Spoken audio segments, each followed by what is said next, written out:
তো আজকে মেবি আমার লাস্ট ক্লাস, আজকে বা কালকে। তো ক্লাস 5 এর স্টুডেন্ট সবাই আজকে আসেনি, মাত্র ওরা 4 জন আসছে। বলো কি বলতেছিলাম আমি ক্লাসে আসার সাথে সাথে? কি নিয়ে আসছো আমার জন্য? এগুলো ওরা নিজেদের টিফিনের টাকা টিফিন না খেয়ে যে আমার জন্য চকলেট নিয়ে আসছে সায়মা। দেন পায়েল, পায়েল তো অনেক সুন্দর গিফট প্যাক করে চলছে, একদম গিফট প্যাক করে চলছে। অনেক কষ্ট করে বানিয়েছে না? অনেক সুন্দর হয়েছে। এই যে দেখুন সবাই, আবার একটা সাথে একটা চিঠি আছে। আর ভালো আছো তুমি পায়েল রাজবংশী? রাজবংশী নিজের টাকা দিয়ে একটা পেন কিনে নিয়ে আসছে, এই পেনটা আমি রেখে দিব।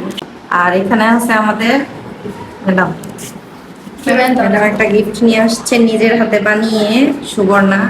আর পাচ্ছে আমার লাস্ট গিফট আমার স্টুডেন্টদের কাছ থেকে। তো তোমাদের কাছে আমার একটাই আশা থাকবে যে তোমরা ভালো করে পড়াশোনা করবে, ঠিক আছে? আল্লাহ হাফেজ দাও। আল্লাহ হাফেজ।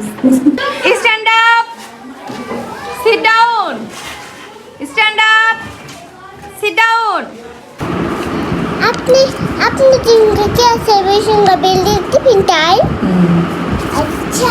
অনেকগুলো দিন একটা স্কুলের সাথে ছিলাম, স্টুডেন্টদের সাথে ছিলাম, টিচারদের সাথে ছিলাম। আমি আমার লাইফে এই সময়টা ছিল খুব ভালো একটা মোমেন্ট, যে সময়টা কিনা আমি আমার স্টুডেন্টদের সাথে কাটিয়েছি। তো আল্লাহর রহমতে আমি সবার কাছ থেকে অনেক ভালোবাসা পেয়েছি, স্টুডেন্টদের কাছ থেকে অনেক ভালোবাসা পেয়েছি, রেসপেক্ট পেয়েছি, টিচারদের কাছ থেকেও অনেক ভালোবাসা পেয়েছি। যখন আমি শেষ দিন চলে আসছিলাম তখন আমার কতটুকু খারাপ লেগেছে একমাত্র আমি জানি। আমার প্রচুর পরিমাণে খারাপ লেগেছে, কিন্তু আমার নিজের পড়াশোনার পারপাসে আমি জবটা কন্টিনিউ করতে পারিনি।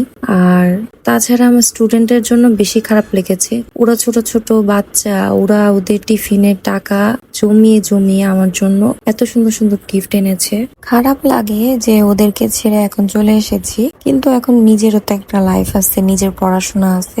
তো সবকিছু মিলিয়ে ওদের সাথে যতদিন ছিলাম ততদিন খুবই ভালো কেটেছে। এখন যেহেতু ওদের সাথে আমি থাকতে পারছি না বা নেই, এর জন্য তো খারাপ লাগবে, খারাপ লাগারই বিষয়। কিন্তু আমি সবসময় দোয়া করি আমার সব স্টুডেন্ট অনেক অনেক ভালো থাকুক আর সবসময় ভালো রেজাল্ট করুক, স্কুলের নাম উজ্জ্বল করুক।